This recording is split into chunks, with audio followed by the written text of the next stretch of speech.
समय रहते अपना घर बना लें। एक निर्धन विद्वान व्यक्ति चलते चलते पड़ोसी राज्य में पहुंचा।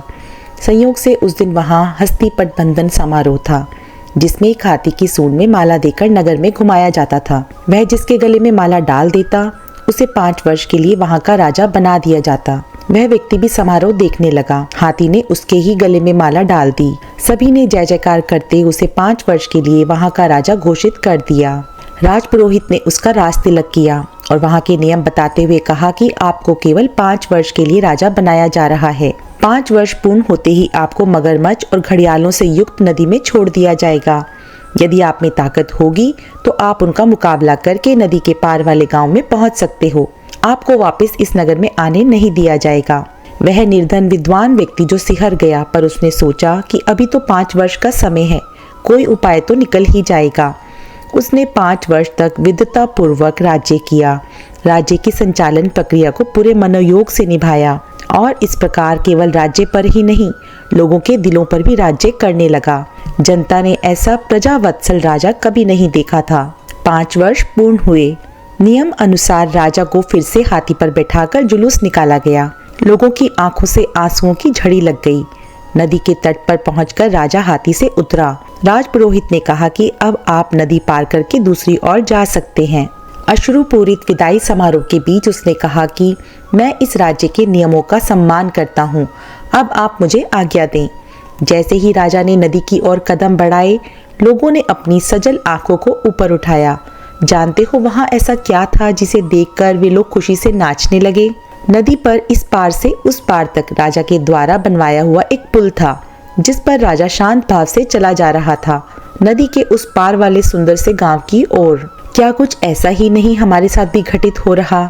हमें भी तो एक निश्चित समय के लिए सांसों की अनमोल पूंजी देकर इस अमूल्य जीवन की बागडोर सौंपी गई है। समय पूरा होते ही हमें ये राज्य छोड़कर भवसागर के उस पार वाले लोक में जाना है, जहाँ से हमें फिर से इस राज्य में आने की आज्ञा नहीं है। यदि हमने धर्म ध्यान का पुल नहीं बनाया तो हमें भी मगरमच्छ और घड़ियालों से युक्त नरकों में डाल दिया जाएगा और हम उनका ग्रास बन जाएंगे। और अगर हम शांत भाव से भवसागर के उस पार वाले लोक में जाना चाहते हैं तो अभी से वह पुल बनाने की शुरुआत कर देनी चाहिए, क्योंकि आयु काल पूरा होने के बाद तो निश्चित ही जाना है। 3 पहर तो बीत गए, बस 1 पहर ही बाकी है। जीवन हाथों से फिसल गया, बस खाली मुट्ठी बाकी है। सब कुछ पाया इस जीवन में, फिर भी इच्छाएं बाकी हैं। दुनिया से हमने क्या पाया, ये लेखा जोखा बहुत हुआ। इस जग ने हमसे क्या पाया, बस ये गणनाएं बाकी हैं। इस भाग दौड़ की दुनिया में हमको एक पल का होश नहीं। वैसे तो जीवन सुखमय है, पर फिर भी क्यों संतोष नहीं? क्या यूं ही जीवन बीतेगा, क्या यूं ही सांसें बंद होंगी? औरों की पीड़ा देख समझ कब अपनी आंखें नम होंगी? मन के अंतर में कहीं छिपे इस प्रश्न का उत्तर बाकी है। मेरी खुशियाँ, मेरे सपने, मेरे बच्चे, मेरे अपने, ये करते करते शाम हुई। इससे पहले तम छा जाए, इससे पहले कि शाम ढले। कुछ दूर पराई बस्ती में एक दीप जलाना बाकी है। 3 पहर तो बीत गए, बस 1 पहर ही बाकी है। जीवन हाथों से फिसल गया, बस खाली मुट्ठी बाकी है। जीवन की सारी दौड़ केवल अतिरिक्त के लिए है। अतिरिक्त पैसा, अतिरिक्त पहचान, अतिरिक्त प्रसिद्धि, अतिरिक्त प्रतिष्ठा। अगर ये अतिरिक्त पाने की तलाश ना हो तो जीवन एकदम सरल है।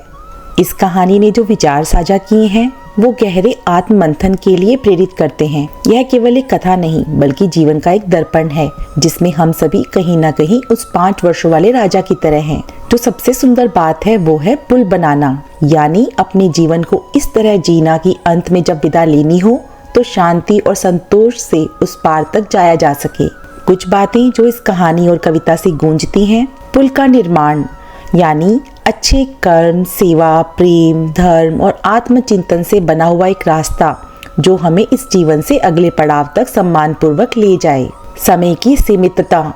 3 पहर तो बीत गए, ऐसी पंक्तियां याद दिलाती हैं कि जीवन अमूल्य है परंतु अनंत नहीं। ध्यान और संतोष यानी इस भौतिक जीवन की चकाचौंध में खोकर हम आत्मा की पुकार को अक्सर नजरअंदाज कर देते हैं। जबकि वास्तव में सच्ची तृप्ति वहीं से मिलती है। अतिरिक्त की दौड़। आज का इंसान कुछ और की लालसा में अपने वर्तमान को खो रहा है, जबकि जो अभी और यहाँ है वही सबसे महत्वपूर्ण है।